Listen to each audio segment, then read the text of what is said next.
ఆంధ్రప్రదేశ్ రాజకీయాల్లో ముఖ్యంగా వైసీపీలో స్పెషల్ ఇంటెన్సివ్ రివిజన్ ప్రక్రియ ఇప్పుడు హీట్ పెంచుతోంది. ఈ ప్రక్రియపై సజ్జల ప్రత్యేకంగా దృష్టి పెట్టారు. గత నెల రోజుల నుంచి పార్టీ నేతలతో సమావేశాలు నిర్వహిస్తున్నారు. తాజాగా ఇన్ఛార్జీలు అందరినీ పిలిపించి జగన్ పేరుతో కన్నబాబు ద్వారా క్లాస్ తప్పించారు. అయితే జగన్ రెడ్డి అసలు ఆందోళన మాత్రం బయట పడిపోయింది. తన సొంత నియోజకవర్గం పులివెందుల విషయంలో తీవ్ర ఆందోళన చెందుతున్నట్లు కనిపిస్తోంది. దశాబ్దాలుగా పులివెందులలో పాగా వేసిన వైఎస్ కుటుంబం వేల సంఖ్యలో దొంగవేట్లను చేర్పించుకుందనేది బహిరంగ రహస్యం.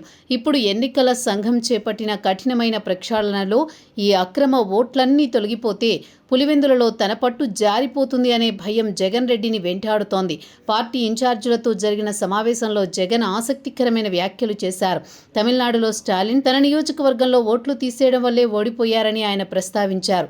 వాస్తవానికి అక్కడ జరిగింది వేరైనా జగన్ ఆ విషయాన్ని తన పరిస్థితులకు అన్వయించుకోవడం ద్వారా తన ఫోబియాను బయట పెట్టుకున్నారు.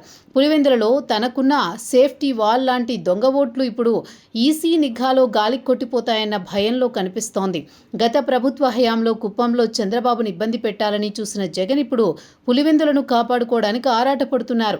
కుప్పంలో ఉన్న ఓట్లు అన్ని సిసలైన ఓటర్లవేనని గతంలోనే రుజువైంది. కానీ పులివెందులలో ఒకే ఇంటి నెంబర్పై వందల ఓట్లు ఉండడం, చనిపోయిన వారి పేర్లు అలాగే ఉండడం వంటి అంశాలు ఇప్పుడు సర్ ప్రక్రియలో వెలుగులోకి రానున్నాయి.